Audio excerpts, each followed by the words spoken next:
غیاث الدین بلبن ایک دن شکار کھیل رہے تھے۔ تیر چلایا اور جب شکار کے نزدیک گیا دیکھا تو ایک نوجوان ان کے تیر سے گھائل گرا پڑا تڑپ رہا ہے۔ کچھ ہی پل میں اس گھائل نوجوان کی موت ہو جاتی ہے۔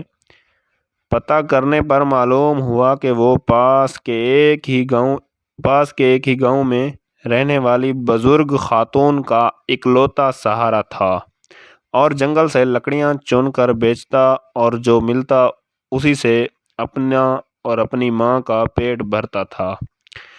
غیاث الدین اس کی ماں کے پاس گیا، بتایا کہ اس کے تیر سے غلطی سے اس کے بیٹے کی موت ہو گئی۔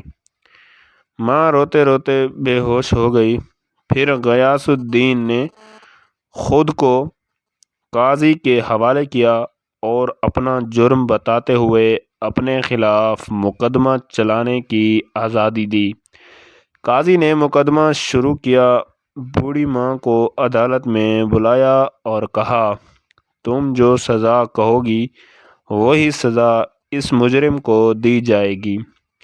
بوڑھی عورت نے کہا، ایسا بادشاہ پھر کہاں ملے گا جو اپنی ہی سلطنت میں اپنے ہی خلاف مقدمہ چلائے۔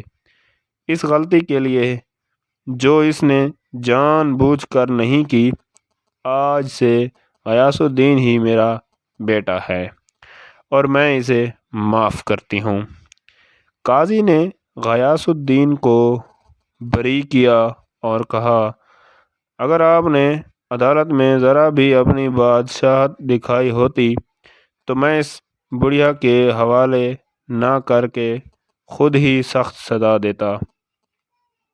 اس پر غیاث الدین نے اپنی کمر سے خنجر نکال کر قاضی کو دکھاتے ہوئے کہا، اگر آپ نے مجھ سے مجرم کی طرح رویہ نہ اپنایا ہوتا اور میری بادشاہت کا خیال کیا ہوتا تو میں آپ کو اسی خنجر سے موت کے گھاٹ اتار دیتا۔